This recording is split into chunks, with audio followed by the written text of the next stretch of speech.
Hello and welcome to the season premiere of Midco Sports Magazine. Storytelling is our passion, and we look forward once again to showcasing some incredible people in the coming weeks and months. But this episode will be a little bit different, because we won't be telling the story, we'll be listening. Over the summer, the national discussion on race, police brutality, and social justice reached a fever pitch. In a special conversation, two longtime members of our Midco Sports Network family, Andre Fields and Jordan Dalton, sit down and open up to discuss their thoughts, their feelings, and their experience being black in America. Here we go. So we got it. Let's do it. All right. Y'all ready? We ready? Ready. Jordan, how you doing, man? Doing great, man. How about you? Andre Fields. You know, we've met, but we never really met. Yep. But I'm from Dalton, Illinois. Yep. I know you're an Illinois kid as well. Yep. Went to the University of South Dakota. Played football there. I was there from 95 through 2000. Okay. And currently I work as a sales exec for Avera eCare. Okay. So it's the telemedicine division of Avera. So you guys are busier nowadays, I'm sure. We're about 50-50. Okay. About 50-50. Yeah. There's a lot of aspects to it, and some sure. aspects are busier than others. Yep. The division that I'm in, we're not as busy yet. Okay. But because of all the attention, I expect to get busy. Sure. Which is usually a very good thing, soon. right? Yep, Yeah. absolutely. Yeah. And like I said, I'm Jordan Dalton, obviously. I went to Augustana, was there from 2006 to 2010. I played basketball there. Coach Salem wouldn't let me on the football field, so stayed away from there and stayed nice and healthy. But again, originally from Champaign, Illinois, down a little bit south. But I went to high school in Gurnee, Illinois, which is about 45 minutes north of Chicago. Obviously right between Chicago and Milwaukee, basically. And so now I'm a financial advisor over at Principal Financial Group, and so been with those guys about eight or 9 years now, and so really focus on wealth accumulation and retirement planning and those aspects. Gotcha. So when I get some money, I just come. There you go, man. That's the deal, right? Exactly. Yeah. So growing up in that part of Chicagoland, and me then kind of growing up on the south side of Chicago, we would see the North Siders as more suburban than us, even though technically we were suburban too, right? But we would see you guys as more suburban than us. So just, if you would, for me, describe kind of the environment. Was it, paint the picture for me, because for me as a South Sider, I would see your area as more 70-30 white to black, or maybe even 60-40 at the most. And then how that may have shaped, your outlook on what's going on. Yeah, for today. sure. So like I said, I moved to Gurnee when I was in high school. So growing up in Champaign, you were around a lot of smaller towns. And so you just feel like those smaller towns have a little bit different perspective of you and kind of what they already have assumptions of you. And so when I moved up to Gurnee, it was very different because you basically had two very different scales. So I lived in Waukegan, which is definitely more of a blue-collar city, but you go across the street and Gurnee is there. And that's a very, affluent community. And the reason I was so close is because my dad wanted me to go to school there because they had just a better education system, honestly. And so we had about 3 or 4 guys in my class that were similar to that, to where we didn't necessarily grow up in Gurnee and kind of around that area. But from the surrounding areas, we all came there to go to high school there. And so it was a very different picture. We used to always say, we're from the suburbs, we don't play like we're from the suburbs, right? Just because of that stigma that was around it of, maybe if you grew up with a little bit of money, then you're a little softer than most, or, just kind of that stigma. And again, we just didn't grow up in that environment or that area, so it was definitely a different vibe. But for me, especially in high school, again, I moved into a new school district. I would say my coach, who Chuck Ramsey, was retired now. I think he's in the Illinois Basketball Hall of Fame now. He just embraced us, and you could tell he didn't care where you came from. When you stepped on the court, he just wanted you to play hard and go get it. And I think that made me feel a lot more comfortable. In that setting, just because that's what I was used to. Right. But now outside of school, it was a little different. Again, I lived in apartments basically my whole life, right? And so then you're with people that live in, $500,000 homes, and some people acted like they did that, and some people didn't. And so it was just a very different dynamic. But I definitely do think that just kind of coach and the other teammates that I had, like embracing you for who you are and all going for the same common goal, made me feel a lot more comfortable moving into a new environment. Did you feel that experience may have shaped your college experience moving to Sioux Falls, where it's obviously way more white populated than black and Hispanic. It was difficult for me, to be honest with you. Coach Biller and I always tell a story. When I was coming in, they had 2 African Americans on the team, and both of them were transferring out.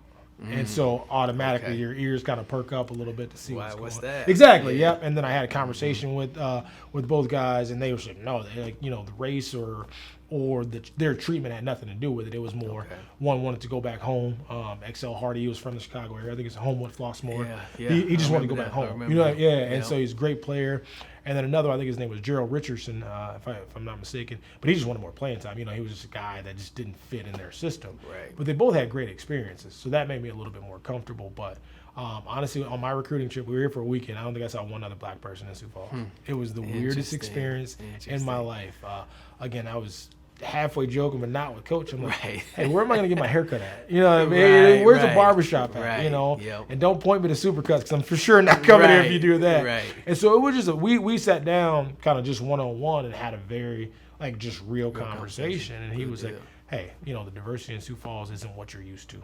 I understand that. I understand you're going to come into some spaces where you're maybe the only black person in the room. Right. But that doesn't change the way we feel about you and the way we're going to embrace you. And I was happy that he had that uncomfortable conversation with me, because there was some things I was kind of hinting at. Because at 17, 18, you don't really know how to express those things. But it was definitely a different. I came here with one of my high school buddies, or a guy I played AAU ball with, so that made it a little bit more comfortable. But that was tougher, I think, also for my parents. Because, again, we didn't know anything about South Dakota or or Sioux Falls specifically. Yeah. And so I think it was very difficult for them to have me go so far away into an environment that was so different. So growing up in the suburbs didn't really, like I said, it was even a much different experience. Interesting. I kind of had a similar experience in that when I came on my recruiting visit, we flew into Sioux Falls. Yep, absolutely. Right? Yep. And I always tell this story. I don't know if it was on purpose or not, right? But when we got into the cab out at the airport, the cab went down Minnesota Avenue, all the way to 41st, then made the right on 41st, and went all the way to 29, and then got on the interstate. Right? Obviously, having lived here now, I'm like, well, we could have got on the interstate a long time ago, right? But I always wondered if he went down those streets purposely, because as I'm looking around, I'm like, oh, okay, this is cool. I can do this. Like, it's not too far off from home, And then you get on 29, and you keep going and going. And after a while, I'm like, okay, I don't see nothing. So now I'm like, no, I don't know about this decision now. I'm a little nervous here. Then you see the sign to get off in Vermilion. So you get off on the exit. Well, there's 6 miles before you actually get into town, right? And so during those 6 miles, I'm like, I don't think I can do this. It's just way too rural for me.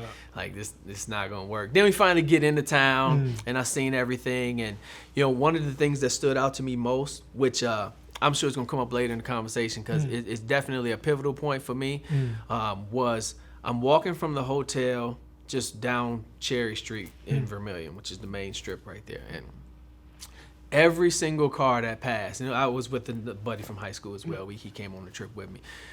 Every car that passed, hey, how you doing? Hey. Or just a honk in the way, that small town stuff, right? Where everybody just kind of acknowledges you there.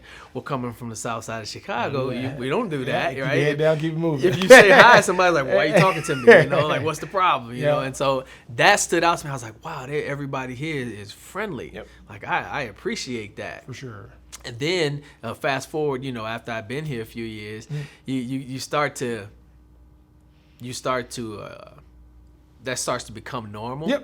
And so now when people wouldn't speak, I would get mad. You're like, what's this deal? Like, I spoke, you didn't speak, they just gonna walk right by me, like, what's going on? So very, very different environment. For me, I didn't really have like the culture shock moment. Everybody asked me that, like, well, was it a big culture shock coming from Chicago and going to Vermilion? But I think part of it was, I was fortunate enough that I got to start as a freshman. So right when I showed up on campus, I was in the mix. It's go time. So we go right into football season. You got school, football, all of that stuff's new. So everything I'm doing, I'm taking it all in.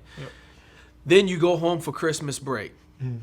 Right, so you're home, Yep. and get to see all your friends and tell all your little stories and stuff. sure. And then you go back in the spring, and that's when it started to notice, like, oh, it's slow here. Yep. It's small. A lot of the kids go home on the weekend, so I'm only partying with the same couple thousand students, For you know. sure. And that's when it started to feel like, wow, this is different. Yep. This is not home, Yep.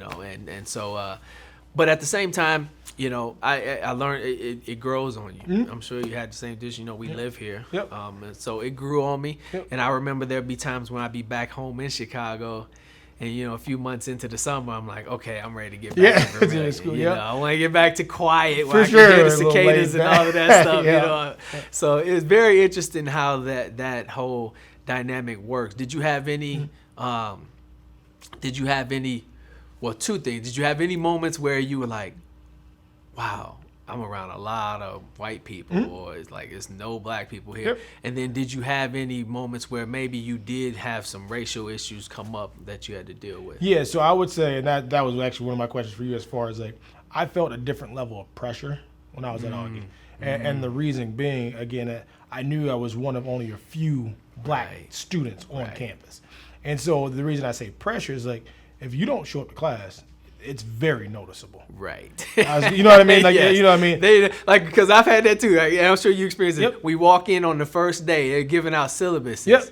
You come in on the second day, and they're like, "Good morning, Jordan." Yeah. How do you remember me? And it How starts you to know click. me already? Yeah, It's the second day. It's very obvious. Right? And so Right. I noticed that right away, is that I would be in a lot of classrooms or just different settings, like you said, whether it's parties or whatever, that I'm the only black person there. And for me, it just made me be a lot more aware of my actions, Right. because I also felt a different level of responsibility as I started to get to talk to some of my classmates and some of my teammates. It's I realized this was legitimately the first time they had ever had an interaction with an African-American male. And that blew my mind. Right. Because again, just coming from where we're coming from, it's even though, again, the suburbs, there's predominantly, a little bit more of a white population there. Right. But we all had interactions with each other. You know what I mean? You all knew somebody of color or different Right. race or, Right. ethnicity or whatever it may be. I realized, again, people coming from smaller towns Yep. legitimately had never had that opportunity to have a conversation Very with true. some, and that blew my mind. And so from that point on, I kind of took it and I put a little bit more pressure and responsibility on myself to say, hey, I got to do well. I got the court is going to handle itself. I love basketball. I'm going Right. to work my butt off. I know I'm going to have results there. That's what I've always done. Yeah. That part is easy. Off the court, though, I have to do a great job of going to class, Right. getting great grades, staying out of trouble. Because my biggest fear was if I got into, a minor altercation, let's say, with somebody, well, now that's not just going to be like, oh, an Augie student got into a fight. It's going to be, hey, the black Augustana basketball player Yes. got into a fight. Yes. I don't think Coach Billard needs to recruit those type of kids Yes. anymore. Yep. And so that was the responsibility that I felt every time I was off the court, is that I got to be on my P's and Q's, not only for myself, but for the ability for Coach Billard to go into some of these areas and get some kids that maybe don't have opportunities and bring them to Sioux Falls and say, Jordan turned out just fine. You know what I mean? That's interesting too, Jordan, because basketball is obviously a different sport than football as far as numbers go, Yep. right? There's 12 of you guys, and you may be, like you said, one of two Yep. on the whole entire And no helmet very on. Exactly. They can see my face. Yep. That was different, right? Yep. And so because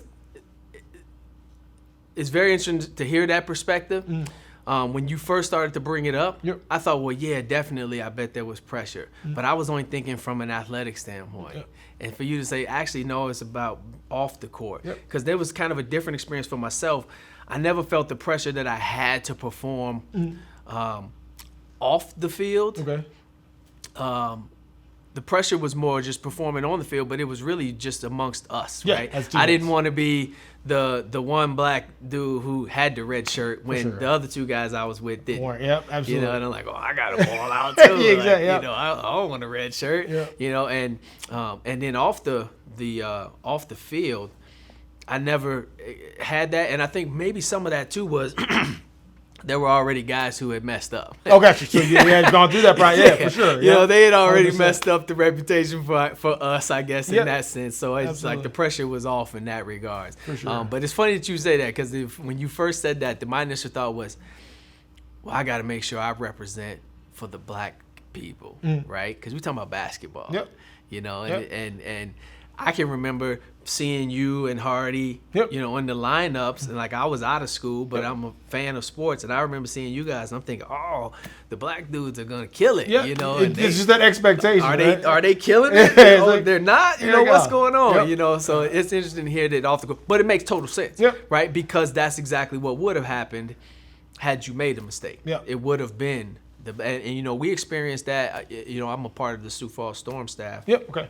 And been a staff member for this would have been my 9th season. Okay. Yeah. But we experienced that as well. You know, we express that to our players all the time, that it's not going to be, you know, Johnny Smith got into a bar altercation. Yep. It's going to be Storm players Absolutely. got into a bar altercation. Yep. And then you get the fans of the team and the sponsors of the team that are like, well, maybe we don't need to recruit the riffraff Yep. type of player, you Absolutely. know, that type of thing. So definitely a lot of pressure in that regard. Yeah. Have you felt any pressures like that just being in the community at all? So I was actually pleasantly surprised when I graduated at how much people still embrace me. Because I was thinking, all right, yeah, well, I'm in school, I'm helping get W's, right? So Right. everybody loves you when you're winning, right? And you're playing and you kind of have a good experience there. But after I graduated, I didn't think people would remember, you know, me or want to help me out in my endeavors as a financial advisor and trying to recruit clients and trying to just, you know, brand my business. Right. And I found just the opposite, where people were embracing me, and it felt so good because it was like they cared about you as a person versus as just a specific athlete. And I would say the one person from Augie that empowered me a lot was Rob Oliver. He was the president at the time. And after I graduated, he actually extended an invitation for me to be on the board of trustees there. Nice. And so, you know, I thought about it again. This is a school, 1,800 kids, super small school, Right. predominantly white. I was like, basically, you can go out and pick the minority students. You know what I mean? Okay. Right. It's a very small. And so for him to say, hey, I want you to be a part of this, that made me feel like, all right, maybe he does see something that I can add some value Right. to whatever they're doing. And I would continue to pick up the phone and call old professors or old alumni. Yeah, I'll have coffee with you. Yeah, I'll sit down and chat with you. And it was just a great experience to see that they took it that step further. Right. To also say that, oh yeah, he's not just a basketball player. You know what I mean? He's a young business professional at the time, establishing his career. I think he's going to be a good thing for our community. And so, because I was honest, I was just super nervous. I just didn't feel like the Sioux Falls community was going to embrace me after I graduated. And that was really, really good to see, man. Yeah, let me ask you this question, because you brought up a good point that I think is good for the conversation. During all of this turmoil recently, uprising Yep. recently, since George Floyd's death, Yep. and then everything that's kind of happened since then, you know, they had the riots for a while. And then the riots turned into protesting. And every community was doing their protesting, and even Sioux Falls Yep. had their protesting, and half good, half bad experience or whatever. Did you get anybody that would ask you, like, well, is it racism bad here, Jordan, or is it like that here, Jordan? Or did you get any of that? So I got some people like just reaching out, which is so weird to me. Some people that I've known for years saying, hey man, I never understood or never will understand of what it's like to be black in America. But because of all of these things that are just now happening, I just want to say I love you and I appreciate you for being you. And it was weird to me because I was like, dude, I've always been black.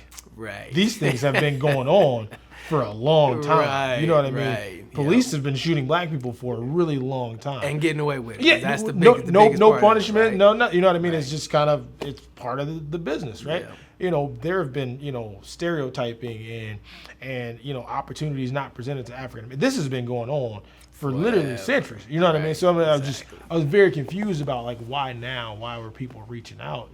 And it dawned on me as I think as we get a little older, we have a different perspective of things, and Right.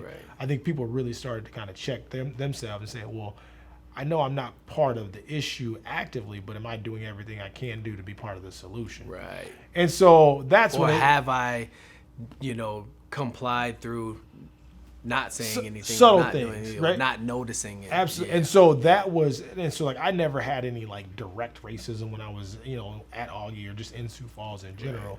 But what always rubbed me the wrong way is when when people made certain assumptions of you. Oh, he's a black kid. He must have went to JUCO first.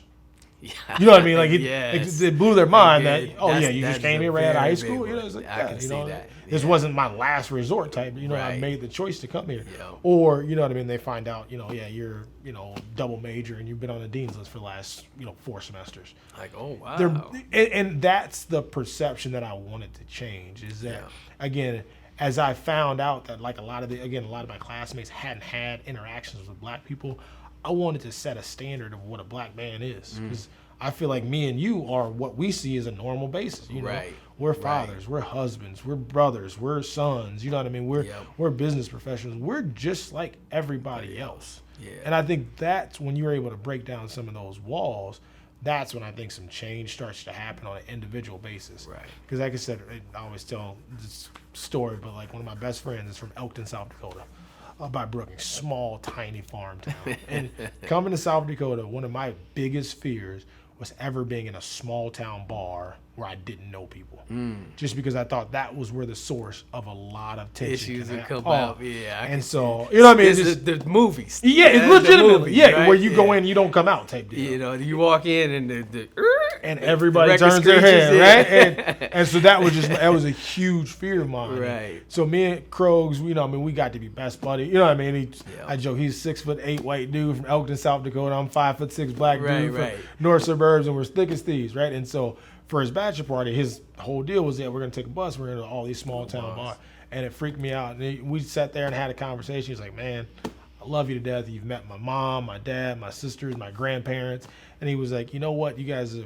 We embrace you just because we know the dude you are. And we Yes. never let anything. That's the happen to biggest you. piece, I think, man. And this whole thing is that I think a lot of people who struggle with racism or who have issues with everything and want to argue and fight about all of this stuff that's going on, I think those are the people that have lost sight of the fact that we're all human beings. Correct. Period. Right? And we're all different because you mentioned like we have our circle. Yep. That are all like us, very similar to us, and there's other black people that we don't even deal with, right? Absolutely. And it's not a racial thing. It's just like we're on 2 totally different It's a character paths. thing. It's a character thing. at the I core. don't fool with you. Yep. And you know what? As a white person, if you don't fool with them, that's fine too. Absolutely. But don't just assume that because I'm black, I do fool with them, or that I condone their behavior, or that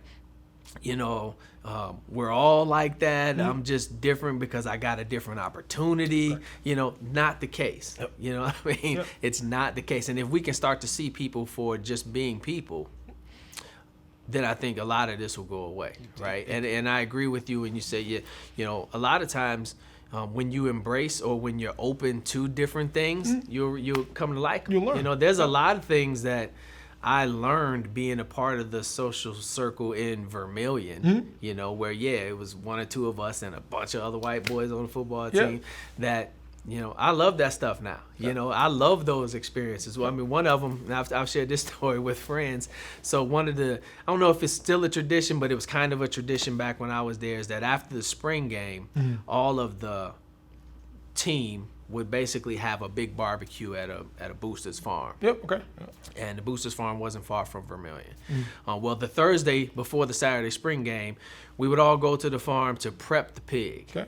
Right? You already know where this is going. Right? So we would go to prep the pig. sure. And the freshmen would have to take part in prepping the pig. Yep. Right? Well, I didn't know exactly what that meant. I had some ideas, right? Yeah. So they bring this big hog out, basically bring him out on a little tractor or whatever, and is living, right? Obviously. Right now, at least. Exactly. Didn't take long, right? One of our freshman buddies, now granted, this was one of the white boys, he's a farm boy too. Yeah. I'm talking before we could even finish saying instructions. Boom! Put a hole right in I remember like it was yesterday, right in the back of the poor pig's ear. And hog, rather. It's not pig. And pig drops, and then they string the legs up with chains and raise it up, and then they cut it so that all the insides fall out. Nope. Listen, Nope. you talking about culture shocks? The moment I was like, "Are you kidding me?" Yep, Like, like I've never seen nothing like this. You know, for all the farm boys, that was normal behavior. And they laughing at me like, "Yeah, city boy, get it together, right?" Yep. Long story short, we had a great time. Yep. Man. Yeah, We had a sure. great time. Absolutely. And every year I was looking forward to that. I'm like, Absolutely. it's spring. Yeah. You know, I don't really like the practices and everything, but I can't wait to go do the pig roast. This is a thing, bonding right? experience. Bonding experience. It was different. For sure. Something that I hadn't experienced before. We had a great time together. Everybody sure. was getting along. You know what I mean? Yeah. And I think that those moments can happen on both sides of the coin Absolutely. if people are willing to embrace them. Yep, and Right? get out And their I know comfort people, zone. and I'm sure you know people too. I know people back home that are friends of mine that have been friends from high school. They wouldn't have been able to do that. Right, yeah. Just not their cup of Right. tea and we walked away type deal. They just wouldn't be comfortable in that. They wouldn't be comfortable going to Carrie's and Vermilion For sure, and, yep. and hanging out. You know, the setting just, you know, they don't play our music Yep. or, you know, too many white people around here. Like, Yep. they just wouldn't be comfortable in Yep. that setting, right? That's okay. That's okay too, Yep. right? And you don't have to be friends with those people. You know what I mean? But we have to learn that if we can look at just the individual of the person, then a lot of these barriers I think will go away. You know, Absolutely. I don't argue about Black Lives Matter because I feel like if you're trying to argue with me about it, you are choosing to not see every angle of what it really is all Missing the about. point, right? Just You know what I mean? move I on, think you just want to argue, Yep. right? Because we've given you a million examples of what it means, right? It's not a political party. Well, for some it might be, right? Some have taken it to that point, but for most of us, it's just saying that this is the house that's on fire, Yep. and when the fire department shows up, they need to spray this house down first. Yep. They're not gonna spray all the other houses because yes, they all matter, Yeah, right? there's a lot of There's issues. one burning. Yep. Let's take care of that one. For sure. And if they fail to like accept that analogy or that response or that answer, then I feel like you're not trying. Correct. You know, and it's no reason for me to try to convince you because I already know I'm there's no not. point, yep. Yeah, I already know Yep. I'm not. If that's how you come into the conversation, I'm not changing your issues. perspective. For So it's sure. no sense for me arguing with. And that's you what I was know? going to. So obviously things have been publicized a lot more. Again, we talked about, there's been, mistreatment of black folks for a really long time, just from the core of just about, every aspect of life. Right. But now that things are a little bit more public, there's a lot more Yep. videos out. Yep. There's a lot more conversations happening. Have Right. you had some? I think old football dude that has uncomfortable conversation conversations, with a yeah. black man, right? Yeah. Have you had some of those uncomfortable conversations with like Yeah. friends or colleagues in this space? Yeah, and not necessarily uncomfortable from a standpoint where they really. It was more or less my friends and colleagues that asked me about it were actually coming from a place similar to what you said about the people who were contacting you. They were coming at me from a place of really wanting to understand. Correct, yeah. And really wanting to know, like, man, have I done anything or said anything that I wasn't aware of that sure. maybe rubbed you the wrong way? Correct, You know, and I was like, no. Yep. And if you did, it didn't.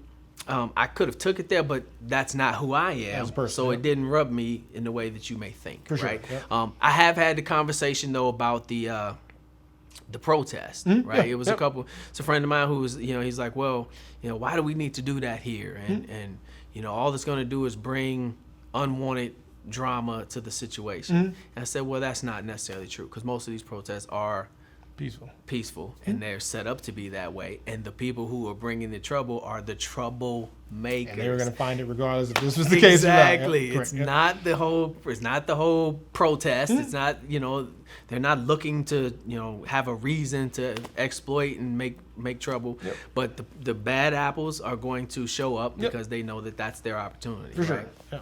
And that was kind of his point, was like, well, that's not giving an opportunity. I said, well, but we got to give the other side of the coin. To speak. You got to give people a chance to vent, get it out, express themselves. Because Right. if we don't do that, then we hold it in and it explodes at some other point. Right? And I think because that's the conversation that I've had is that, again, I don't think you would meet any sane person that would condone looting and rioting. Like that's just Exactly. not how you get anything done. Exactly. But I think what is missed upon that is like, all right, let's start at the beginning. Why are these people so upset? Yeah. And these people predominantly being African American, why are they so upset? And I think at the core of it, you'll say we're so upset is because you feel like you work. But if I'm driving down 41st Street and a cop pulls me over, I'm not thinking, I would say as a rational human being would think of, man, I hope I don't get a ticket because my car insurance is going to go up. You know what I mean? Right. I don't think I was speeding too much. I got my seatbelt on. I should be good. I'm literally thinking, do whatever you can to get home alive to your wife and kids. Right. And there is an issue when that's my thought, driving down the middle of the street in a town that I've lived in for over a decade. Yeah, and here's the other side of that. So there'll be people that'll watch this and hear you say that, right? Mm-hmm. And they'll think, why is that your thought process? You don't have to feel that way, Jordan. You got a good family, good job, you live in Sioux Falls, you said people know you, like, you don't have to feel that way. Yeah. Here's the reason why you just do. Because you were raised and you saw and you heard, and constantly, like you said, throughout our entire lives, there's been incidents where that has happened, right? So it doesn't necessarily mean it's going to happen to me, but it does come on my radar because it's in my subconscious. Absolutely. Right? It's not in your subconscious as the white man because you haven't seen or went through that or had to hear that. Right. But for us, it has, yes, right? Yep. We've had family members who had our best interest at heart and was like, you're going out there, you better be careful. Correct. You better watch this. Yep. You better do that, you know? And even though we would kind of maybe even joke it off like, yeah, I got you, auntie. It's all good, yep. you know? It sits in there. It gets in there, right? And because I am black, I do have to think that. Now, in the reality, I'm thinking that like, oh, I hope this doesn't go wrong. Correct. And then when the officer comes up and roll down the window, license, registration, how you doing? Oh, how you doing? Yep. And then it goes as planned. Exactly. Right? It brings but I do have to think it. And I think that's the because it's in my subconscious. And that's the toughest part is that like when people don't understand that that's not how we should have to live. And, right. and I think what will happen is if you get more communication and more interaction with the law enforcement and the communities that they're enforcing, I think a lot of these tensions can be de-escalated. Mm-hmm. Because I always say if I saw a black teenager just losing his mind, going irate for whatever reason, I'm going to go over, hey, let's settle down. I'm sure you're upset. Right. Let's talk about this because it's probably not that big of a deal, right? I'm not going to see that teenager as an automatic just threat to my safety. Right. To where it doesn't but seem somebody like else will. It doesn't seem like, when law enforcement sees this, African American male upset and angry, they're not thinking, how can we I shouldn't say they. It's in these instances, right. It's not thought of like how do we de-escalate this situation. They're basically like, how do we subdue this criminal, regardless if they're a criminal or not, and move on. And it's the way that they do it that I think is another big problem for us as black men, right? Mm-hmm. Because you think at the situation that literally just happened, yesterday or 2 days ago with the Jacob Blake in Kenosha, right? Kenosha, right 18, next to your house, 20 right? minutes away. Yep. So it's Kenosha, Wisconsin. I watched the video a million times. And my thing was, should he have complied? Absolutely. Like there's no disagreement. I think that's a misconception that when we're arguing about these incidences, it's that we are ignoring the fact that they weren't complying. Correct. Yeah. Right? Because if you comply, none of this probably happens. Yeah. So that's on him. Yeah. That's Jacob Blake. You got shot because you weren't listening. You could have easily listened. But the other side of the coin that we have the issue with is, but why did the shot have to be the first course of action? Correct. He was walking around. He started from the back passenger side of the car and got all the way to the driver's side. Mm-hmm. He never turned around and looked at the cop, right? And they said, well, he may have this. I've seen enough movies. Okay, and I get it. They're movies, right? They're kind of making light of it. But I've seen enough movies where cops run up, kick him in the back, knock him down, tackle him. Like, you could have easily walked up and grabbed this man when he's walking away, not paying attention, and subdued him. 5 cops there, right? Like, why did the shots have to be first? And they're like, well, he probably had a weapon in the car. It could have got him way before he got to the car. And so my biggest issue, with that situation, I'm with you, but there are thousands of other ways to handle that situation. Right.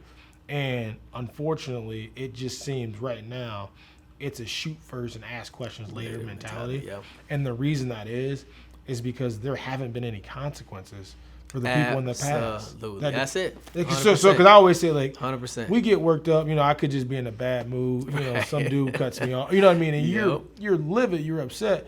The reason we don't go start a fight is because we don't want to get arrested and be taken away from our family, lose our jobs. Lose money. We know there's consequences for our actions. Correct.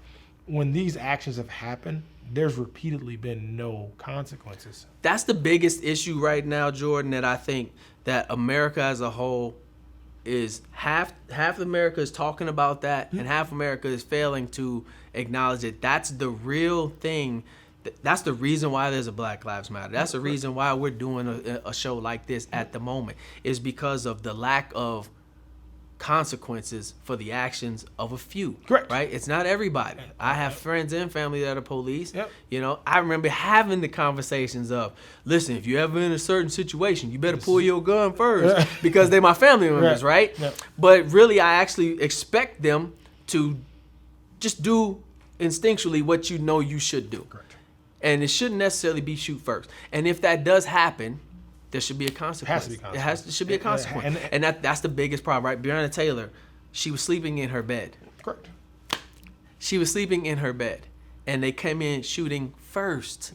They could have jumped on her and handcuffed her before she was woke, you know, and then figured it all out. And this nobody's guy still been could have arrested. tackled him, You know? and nobody's been arrested. That's the biggest thing. And I man. think that's where my level of frustration gets. Is The Watts riots didn't happen because of the Rodney King beating.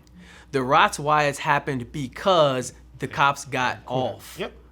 Then everything went and got burned up, and they threw a fit, right? Because we just want justice. Yep. And if we feel we get justice, you don't have these issues. And like you said, that's what gets people worked up, is the fact that like nobody's being held accountable. Yep. And I think, again, as you get older, you get a little bit different perspective of things. We can all say, like you said, well, if you're just sitting at home having a beer, watching a game, the cops aren't going to come and knock at your door. That's correct.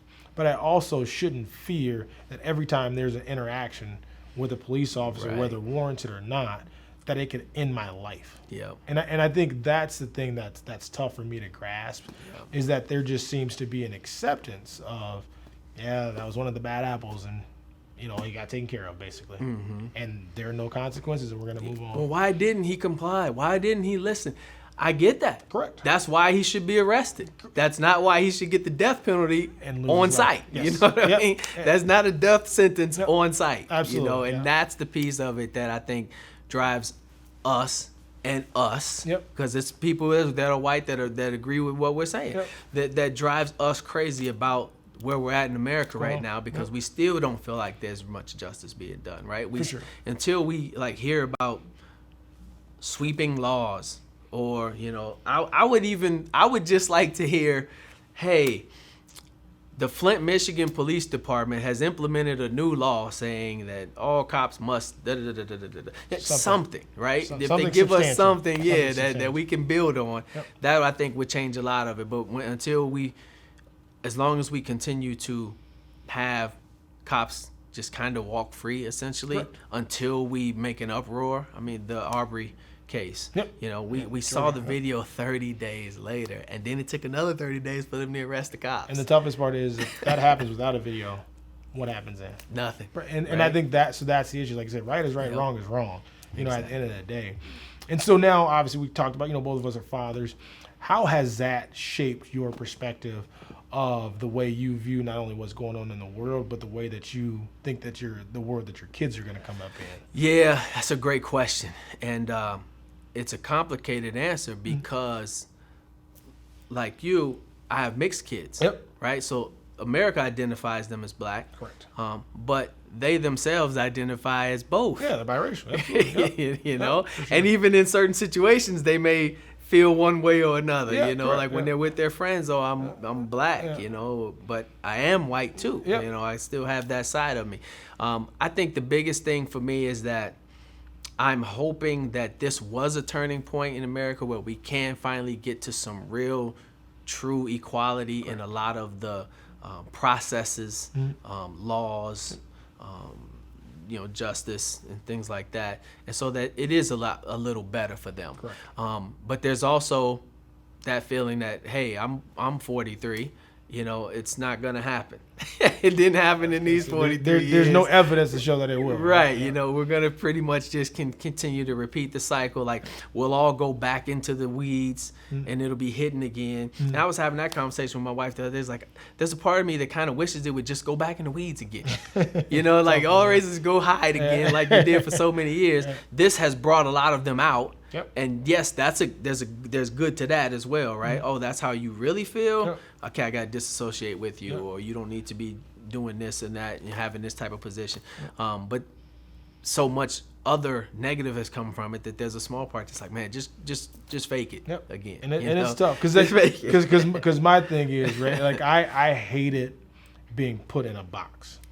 You're an African American male, you must play sports or rap, right? Right. Those are the only two ways that you can get out of whatever situation or Right. just make a good life for yourself. Well, like I said, we're kind of in a different spot than maybe we grew up in. Yeah. So my biggest fear is that some of these stereotypes are perpetuated. And so my son thinks he has to walk, act, talk, and Right. be a certain way. Yep. It's like, hey, no, you can do whatever it is that you want to do Yep. and feel like you're going to be accepted in the world for doing that.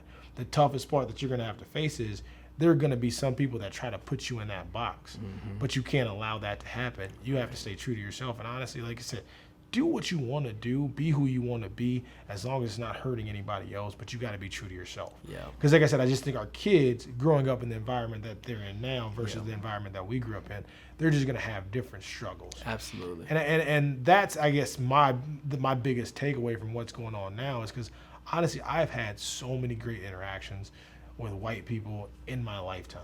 Right. I just I many, agree. so many. And it's interesting that you bring that up because maybe subconsciously that also shaped who we are Correct. and how we became, 100%. right? Because I had the same thing. Like leading up to this show, I thought, did I experience any racism that scarred me Correct. Yeah. at a impressionable age, Yep.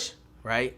And I actually cannot recall something that happened like that. well. And in my experience, I actually had some pretty influential white people at my influential points that kind of, race never was an issue. Correct. Because when I was at an impressionable stage, here's this white person that's treating me Trying to help you out, well right? or being nice or is nothing different than my mom, that kind of thing. And so I think that did maybe help to shape it. Now, Correct.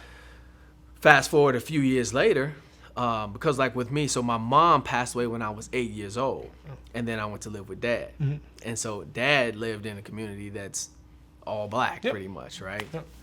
So having both of those perspectives, I think did help to shape who we are. Yep. And to go back to your earlier question, the one thing though that I do feel that is a shame, but it's part of the time is that I have had to have that conversation though. Yep. So my son is 13, he'll be 14 in September. He's going to start driving soon. Yep. We're watching some of those videos and I actually had to have the conversation of, listen, comply.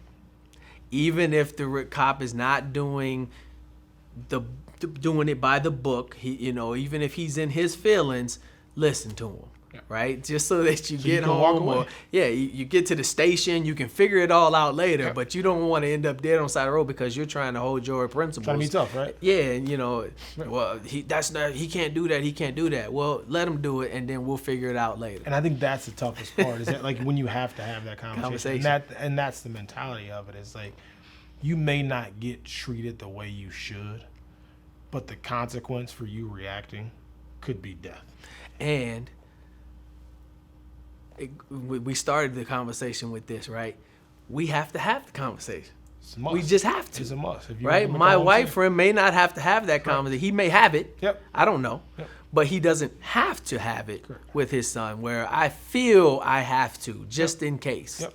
And Just that's why, in case. And that's why I think, like you said, at the core of it and what we talked about is like your experiences with other people really shape your perception of kind of what the world is like. And so if you genuinely have good experiences with other people, I think for the most part, you'll be pretty optimistic in life. Mm-hmm. And so that's my biggest thing is trying to show that or preach that to other people of like, hey, I'm not, quote unquote, one of the good ones.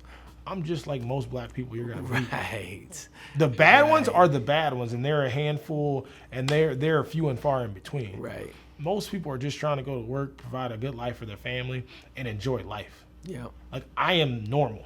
Right. That's my. Right. I am not abnormal in this setting. Exactly. What you see on TV and what's publicized, that's abnormal. Yep. You know, I mean, we could get into we'd have to do a different show, right? But we can get to a totally another conversation about how even some of those people, they know the game. Yeah. Right? Yeah. And not to get off subject because I don't want to do that, but there even are some rappers that behind closed doors, they're like you and I. Absolutely. But they know It's what they have to entertainment. do to get big money from rap, right? It's entertainment, yeah? And so even, again, it goes back to you just have to know each person as an individual and don't stereotype them. Like, certain stereotypes happen. Mm-hmm.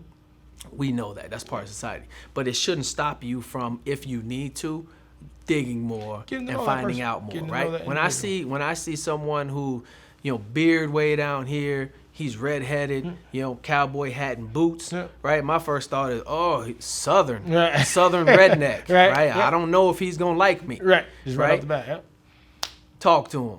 Cool as a fan. Might be, you know what I mean? Might be one of your next best friend. You never know, right? But you can't stereotype people and just assume that they're a certain type of way just because. And you said it goes in so many directions. I mean, how many times have we heard that? Like, you guys are different. Right. It's like not, and that used to, it's still, that bothers me again because it's like, no, I'm not as different as you think I am. Right. I just think you have a perception of, what a black male should be. Black athlete should be. Exactly. Right? Because I used to say that all the time, like, we were middle class. Right? I got the scholarship because I wanted it. I felt like it validated me. They said that, they felt I was good enough that they wanted to pay for me to come play football here. Absolutely. Right? It's not that I needed it to get out of my situation. Correct. Yeah. I could have took out some student loans. My dad could have wrote some big checks. Not big checks. They've been installment checks. Payment plan checks type of things. But we could have made it happen. For sure. It didn't have to happen for me to get. Because people come from different backgrounds. Like I said, just because we look the same, it doesn't mean we can. Because for me, I remember, so my biggest thing as far as like now I'm trying to figure out like, all right, what can I actually do to affect like legitimate change? Right. And for me, it's always started with like education, right? Because I remember I've always been a pretty good student. My mom instilled that in me from an early age, is that like that's whatever you do and whatever you change, that's going to be the core of it. Right. But I remember filling out just some online form for Loyola in Chicago, great university right on Lake Michigan. It's beautiful, right? And they came back and said, it's going to cost $4,000 a semester to go here. And we were just like, we can't afford that. And we moved on. I didn't reach out to any financial aid counselors at Loyola. I didn't reach out to any admissions counselors. I didn't sit down with anybody at my school to figure out if there were certain things that I could do to knock that down. And it was all because we had no lack of education. We had a lack of education of how to even start that process. Right. And so I think for a lot of young people is, obviously, we know in general education is the key to whatever you're going to change. Yep. But how do you even start to access the information to be a part of that educational system that's going to make a change? Yep. And so, because my biggest thing, me and my wife always have this conversation of like, what is it that we can do to legitimately make a change? And I'm always going back to kids, because kids, like you said, they're so impressionable. That's it. And if you instill good things in them, good things will come from it. Yep. And so I'm always going back to, all right, how do we present, number one, education and the opportunity and the access to that education, and then hope of like, I always joke, when I grew up, I didn't know any accountants. I didn't know any engineers. Right. I knew a ton of rappers and a ton of basketball players and a ton of football. You know what I mean? And so when that's ingrained in you, that as an African-American male, that's the only way you can be successful in life, it bothers me. And that's what really struggles, in my core of like, hey, you can go to USD, get a nursing degree, come out and be a nurse, and have a great life after that. You don't have to pick up a basketball or football if you don't want to. Right. And so just kind of opening people's eyes to, just because you're black and somewhat athletic, or maybe not athletic at all, but just because you're a black male doesn't mean you have to be an athlete. Yeah. Doesn't mean you have to be a hip hop artist. It doesn't mean you have to be an entertainer. Right. You can go to school. Be both. You can do whatever you want. You can go to school, get an engineering degree, and live a great life. Yeah. But when they don't know that is even an option, how would they ever know that they could be there? And so that's why just trying to figure out, all right, is it mentoring? You know what I mean? That's what I With think high it school. is. I think And it's I think mentoring. I think it's like Sioux Falls 52 or something. I think there's an initiative going on to get more mentors in the community. I think there's a program that's a mentoring of a minority youth. You know what I mean? I know Lutheran Social Services do a lot of things, it's so because it's like, all right, if we can get some of these kids when they're young and show them that they are valuable, they are worthy, and they have opportunities beyond anything that they can even believe, that's when you start to affect real change, because now you're interacting with people in a different socioeconomic class than you are. You know what I mean? Different environments, and you're having those meaningful interactions. And there, I agree. And I think it goes on the opposite side too. If we can get to the youth, the white youth as a black mentor, right? Because I know that's what you meant as well. But I think a lot of that also goes toward, what I spoke of having an influence at an early age of somebody of a different race. Absolutely. That is, and I won't say the model citizen, we're all not perfect, but but a good version of what it should look like versus what they might have adult. seen on TV. Right? Exactly. Yeah.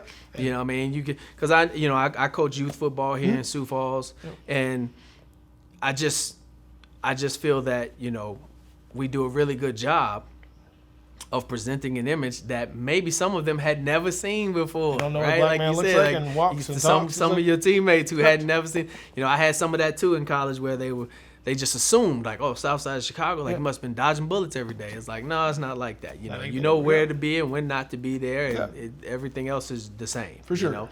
But yeah, I think it starts there. If there's more people who are willing to step out and interact with the opposite sex, the opposite color, somebody that they may not have normally interacted with, and find out, right? You may find out that this guy is, a thug rapper or a gangster rapper, and then you can make a decision on whether you want to continue to be friends or not, or you can try to understand him a little bit better, right? But we have to start to come at each other from a place of wanting to learn. Rather than wanting to tell, right? It's so many people that just want to, talk. They ask you, but they don't really know. Like, well, why do you promote Black Lives Matter? But they really just want to tell me why I'm wrong, instead of trying to really listen to figure out why it is that we came up with that in the first place, right? And so when people approach others seeking to be understood, an open mind, first, or seeking to understand rather than be understood, then we create friends, right? Absolutely. That's the old slogan. For sure. Seek first to understand and then to be understood. I think we'll really make some changes. Absolutely. And I think that was, and I can't speak for you, but that was, when they asked us to do that, was one of the biggest things that I wanted to explore, just like you said, and talk about, and like you said, let people understand that, like, when these terrible things, happen, like it did to Jacob Blake or Breonna Taylor or Ahmaud Arbery, or, you know what I mean? The list goes on and on and on, George Floyd. People are so upset is because there's an automatic assumption that action is okay. Right. And that there are no consequences for those actions. Right. And that's okay. And so when people say they just want to be treated as equals, that's literally what we mean. Right. We mean we want to be taken, number one, as a man. Yep.